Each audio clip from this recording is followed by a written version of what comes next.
एक छोटी सी चीज और है कि बुंगारका में ऐसी कौन सी चाय बनती है जो सारे यहीं आते हैं पीने, ये समझ नहीं आया जी। यार हम भी तो ये देखना है। मंच से आपने एक बहुत बड़ी बात कह दी, अपनी सरकार के खिलाफ 6 महीने का समय दिया है वरना बड़ा जन आंदोलन होगा, क्या कारण होगा? किसकी कमी मानते हैं? सरकार बीजेपी की सरकार है, महेंद्रगढ़ जिले से स्वास्थ्य मंत्री भी महेंद्रगढ़ जिले से ही। इसीलिए यही तो विडंबना है कि जिले से होने के बाद में भी जिले की इस मेडिकल कॉलेज का ये हाल कर रखा है। ये चाय का प्रोग्राम था, नए साल का संक्रांति के संदर्भ में लोगों के साथ बैठ के बात करनी थी, इतना था। मंच से आपने एक बहुत बड़ी बात कह दी, अपनी सरकार के खिलाफ 6 महीने का समय दिया है वरना बड़ा जन आंदोलन होगा, क्या कारण होगा? देखिए बात यह है कि ये जो संस्था है मेडिकल कॉलेज, ये इस क्षेत्र के लिए विकसित होना बहुत जरूरी है और भारतीय जनता पार्टी की सरकार ने इस कॉलेज को बड़े मन से बनाया है। बहुत अच्छा आधारभूत ढांचा इस कॉलेज में है, बहुत अच्छी बिल्डिंग है, अच्छी मशीनरी। इसलिए मैं तो आप सभी को कहता हूँ कि एक बार इस कॉलेज में ना राउंड लेके देखो आप, और वहाँ जाके देखो, आप महसूस करोगे कि इस कॉलेज को जिस तरीके से इस कॉलेज को बढ़ाया जाना चाहिए वैसे बढ़ने का। किसकी कमी मानते हैं? सरकार बीजेपी की सरकार है, महेंद्रगढ़ जिले से स्वास्थ्य मंत्री भी महेंद्रगढ़ जिले से ही। इसीलिए यही तो विडंबना है कि जिले से होने के बाद में भी जिले की इस मेडिकल कॉलेज का ये हाल कर रखा है। तो ये आंदोलन सर स्वास्थ्य मंत्री के खिलाफ होगा कि हरियाणा सरकार के खिलाफ? नहीं, हम तो कॉलेज को विकसित करने के लिए होंगे, हम किसी के खिलाफ नहीं है, ना सरकार के खिलाफ आंदोलन का है हमारा, ना स्वास्थ्य मंत्री। तो क्या क्या मांगे रहेंगी? कॉलेज में क्या चाहिए जो ऐसा नहीं है? देखिए कॉलेज में सुपर स्पेशलिटी डॉक्टर्स एक नहीं है, और एक्सपीरियंस टीचिंग फैकल्टी, अब 100 बच्चों का एडमिशन वहाँ हो रहा है और टीचिंग फैकल्टी कई सब्जेक्ट्स की तो है ही नहीं। बच्चों के करियर की बात है। फिर दूसरी बात है कि सीनियर डॉक्टर्स आएंगे, अनुभवी डॉक्टर्स आएंगे तो हॉस्पिटल में इलाज की सुविधा लोगों को मिलेगी। हमारा तो बेसिक जो हमारा जो डिमांड है और लोगों की आवश्यकता है वो अच्छे डॉक्टरों की सेवाएं हैं।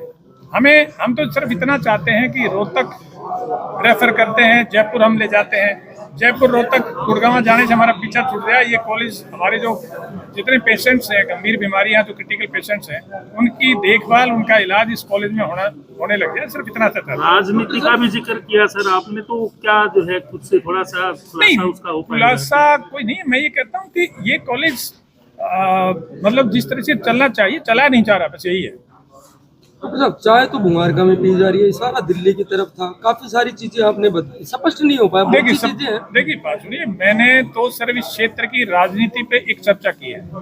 इस क्षेत्र में जो पिछले कई दशक से जो राजनीति होती आ रही है, मैं तो उसके बारे में लोगों को परिचित करवाया है। मेरे अपने लोग बैठे थे, उनको बताना जरूरी था कि इस क्षेत्र में राजनीति कैसे चल रही है, कहाँ ले जा रही है। सर क्या अटेली में भी बुरा ही हुआ अगर उस चीज को देखे तो।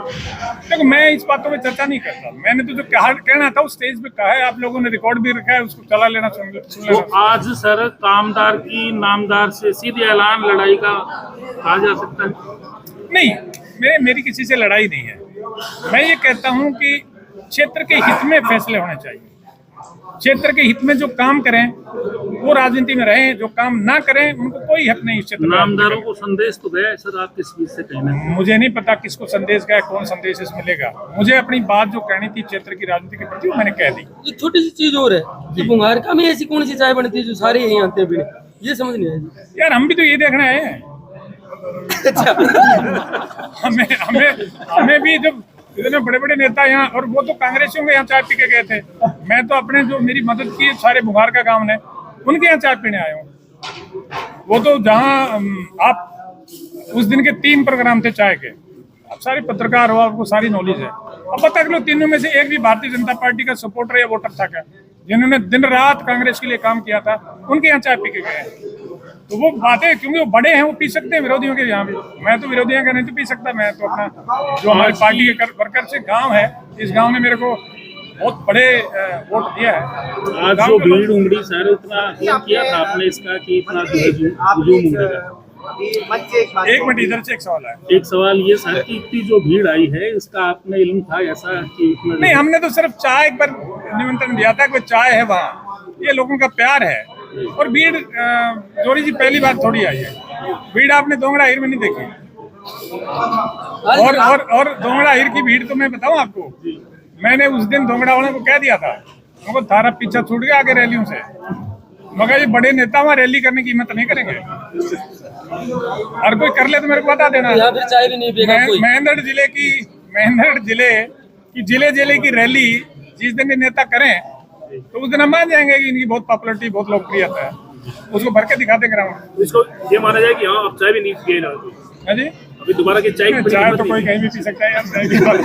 और मंत्री जी आपने एक जिक्र किया था रेवाड़ी में नर्सरी और बब्बर से नहीं यार, वो तो मैंने जो कहना था कह दिया, आप उसका अर्थ निकाल लो। आपने एक मंच से एक बात कही, मनोहर लाल जी ने जो काम किए वो सराहनीय रहे। 1 साल का कार्यकाल जो नायब सैनिक रहा, केंद्र में मंत्री मनोहर लाल जी क्या मानते हैं, अब केंद्र में एंट्री लेंगे आप या क्या कुछ? देखिए, कहा था मैं आपकी गलतफहमियां दूर कर दूं, मैं कहीं किसी एंट्री का शौकीन नहीं हूं और मैं अपने इलाके के लिए काम कर रहा हूं। हम अपने इलाके के लिए काम करेंगे, जिस भूमिका में पार्टी हमें इलाके में काम करने के लिए कहेगी वो करेंगे, उसी भूमिका में कर रहे हैं। मनोहर लाल जी और अगर तुलना की जाए नायब सैनिक में तो किसे बेहतर मान रहे हैं? नहीं, दोनों ही बहुत अच्छे व्यक्ति हैं, दोनों साधारण परिवारों से हैं और दोनों ही क्षेत्र की आम जनता का दर्द महसूस करते हैं। जिस स्पीड से, जिस तरीके से मनोहर लाल जी लग रहे थे, उसी गति से, उसी तरीके से माननीय नायब सैनिक जी लगे हुए।